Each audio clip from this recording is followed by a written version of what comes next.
Mapleshade's Vengeance. Chapter 1. Steady on, Mapleshade, you just trod on my tail! The Wind Clan warrior jerked away with a hiss. Sorry, Swiftflight. Mapleshade apologized over her shoulder as she plunged deeper into the throng of cats. The light of the full moon turned all their pelts to silver, and fur tickled Mapleshade's nose. Above her, Oakstar's voice echoed around the trunks of the 4 gigantic oak trees. My warriors have tracked the adders to their nest at Snake Rocks and blocked the hole with stones, the ThunderClan leader reported. Thanks to their courage, no adders have since been seen in our territory. Though we're lucky not to get bitten, grunted a ShadowClan elder near Mapleshade's ear. Too right, agreed her clanmate. Remember when Marshpaw trod on an adder in his first patrol? That was a bad way to die. The first cat shrugged. I've seen worse. Mapleshade rolled her eyes. Trust ShadowClan cats to get competitive about deaths they have watched. She dodged around a rock and emerged among a cluster of RiverClan cats. Instantly pelts bristled, and she felt eyes burn into her. There may be a truce, snarled the Black Warrior Rainfall, but don't push your luck, ThunderClan mouse dung. Mapleshade ducked her head. I mean no harm, she mewed.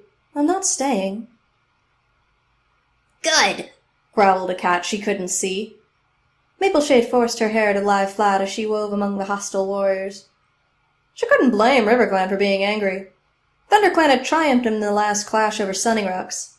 Defeat was the bitterest wound of all. Remember what happened to Birchface and Flowerpaw, Rainfall murmured in her ear, so close that Mapleshade could feel the heat of his fish breath. Those rocks belong to us, and we'll kill as many of your clanmates as we need to until you give them up. Mapleshade stumbled as a memory seared through her brain. Appledusk, a light brown RiverClan warrior with piercing green eyes, striking Birchface so hard that the ThunderClan cat lost his footing and slipped from the very top of Sunning Rocks. He landed with a splash in the swollen river. His apprentice Flowerpaw leaped in after him and struggled to keep Birchface's head out of the water, but the current was too strong and they were swept downstream into the half-submerged Crossing Rocks. For one terrible moment, dark tabby and dappled gray heads rose above the surface, screeching in fear, and then both vanished into the tumbling foam. Their bodies were found just beyond the stones, washed up on the ThunderClan shore as if they were making a last desperate effort to go home. Mapleshade swallowed a burst of rage at the warriors around her. Why did RiverClan insist on fighting over a bunch of rocks that were clearly on ThunderClan's territory? She lowered her head and pushed her way through the knot of hostile cats. She made it to the edge of the hollow where the shadows clustered more densely, dark enough to hide among. Suddenly, a pale brown shape loomed in front of her, and Mapleshade's nostrils flared at the scent of fish. She looked up, her heart pounding. What are you doing here? Hissed Appledusk. His long front claws caught the moonlight as he sank them in the grass. Mapleshade's words seemed to be stuck in her throat. She stared into the RiverClan warrior's holly-colored eyes and tried to breathe normally. She wondered if any of her clanmates were watching.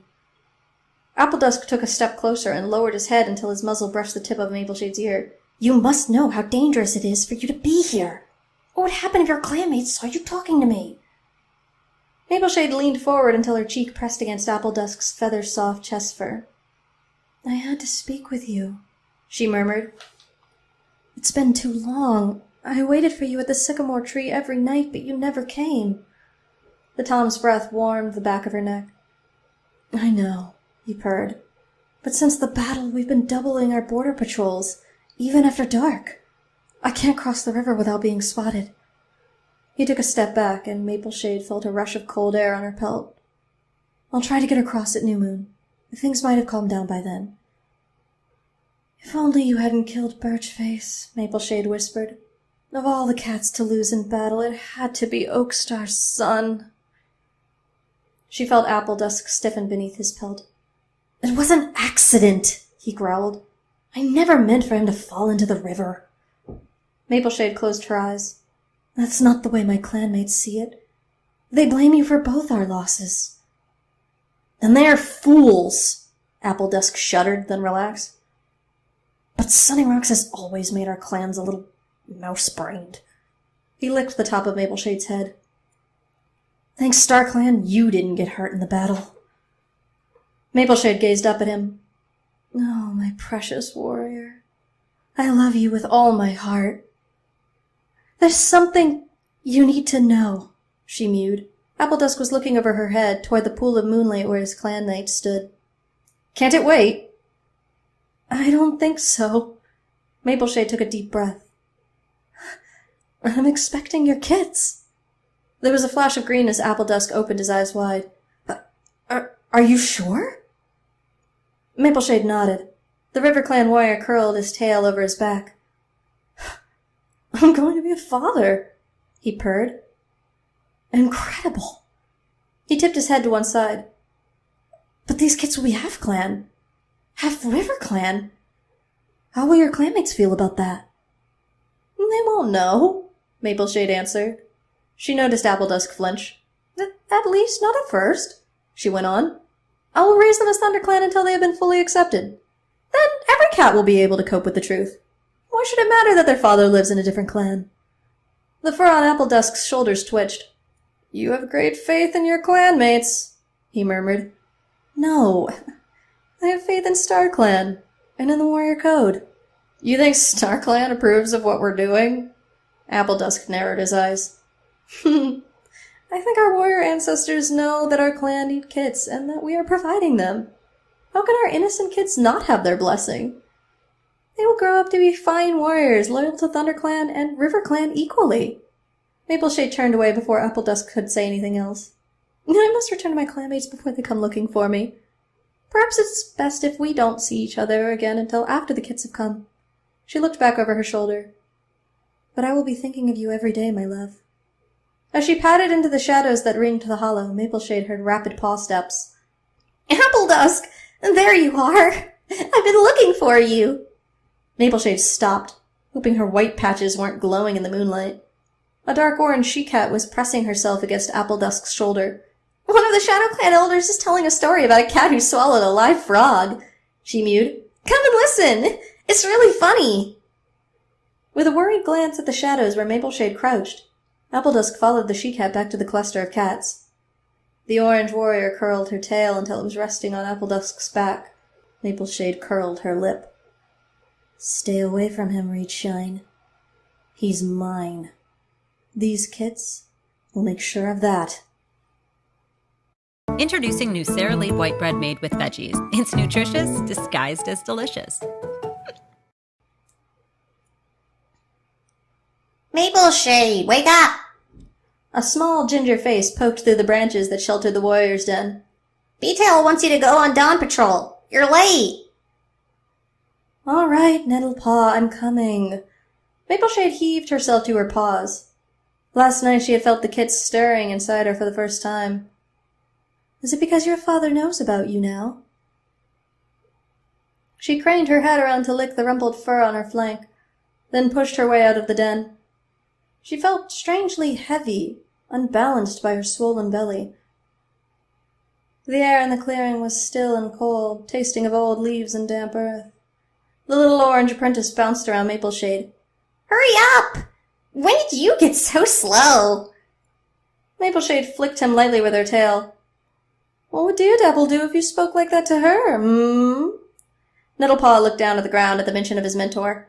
She'd probably make me pick ticks off rabbit fur for a moon, he admitted. Mapleshade purred, too full of joy about her kits to be short-tempered. No, you're lucky that I won't punish you then. Now off you go and let me speak to B-Tail. The apprentice scampered off with a squeak.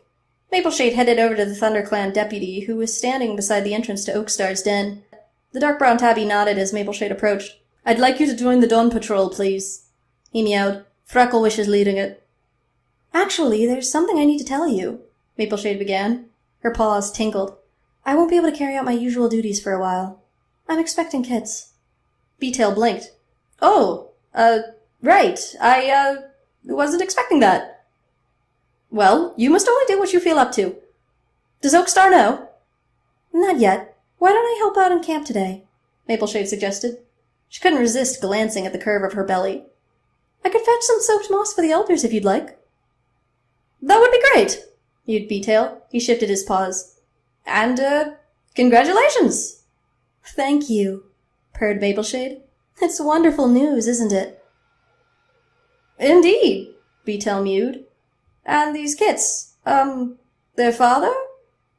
I will be raising them alone, Mapleshade answered firmly. The deputy looked startled for a moment, then dipped his head. May StarClan light you a path, and, the path of your kits. Still rumbling with delight, Mapleshade turned and headed back across the clearing. Since she wasn't needed on the dawn patrol, she could go back to her nest until the rest of the clan stirred. She knew she had to save her strength for when the kits arrived. She was dozing in dappled sunlight when she was roused by paws thrumming outside the den.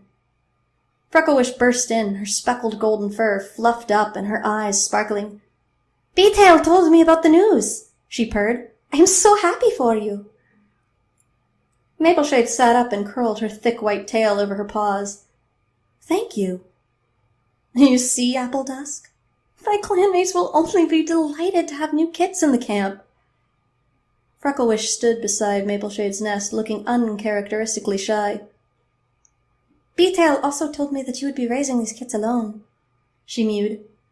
Mapleshade tensed. She had not anticipated questions about her kit's father so soon. Frecklewish looked down at the floor of the den. Is that because their father is dead? She lifted her gaze, and Mapleshade almost winced at the blaze of hope in her eyes. Are these Birchface's kits? Frecklewish whispered. Is my brother going to live on through you? The air in the warrior's den was suddenly so thick that Mapleshade couldn't catch her breath. Is StarClan offering me a way for my kits to be accepted by their clanmates? I can't lie, not if I want them to know the truth later. She stared at Frecklewish, unable to speak. The golden she-cat didn't seem to need a response from Mapleshade, though. She nodded slowly, and the light in her eyes burned even more brightly. I'm right, aren't I? Oh, thanks, StarClan, and thank you, Mapleshade. You will never know how much this means to me. I thought I would never be happy again after Birchface was killed in that terrible battle. But now I can help you raise his kids. Teach them that their father was a true ThunderClan hero. Watch them take his place in the clan. She broke off and stepped gently into the nest until she was crouched beside Mapleshade. She stretched out her front paw until it rested on Mapleshade's orange and white flank. I hope Birchface can see us, she murmured. Mapleshade took a deep breath. I have not lied. Out loud. This was all Frecklewish's doing. But I cannot turn down this chance to have my kits welcomed with the love they deserve. Appledusk will understand that I have to put ThunderClan first. For now, at least. She unfurled her tail until it was resting on Frecklewish's shoulder. You have answered my prayers, Frecklewish, she mewed softly.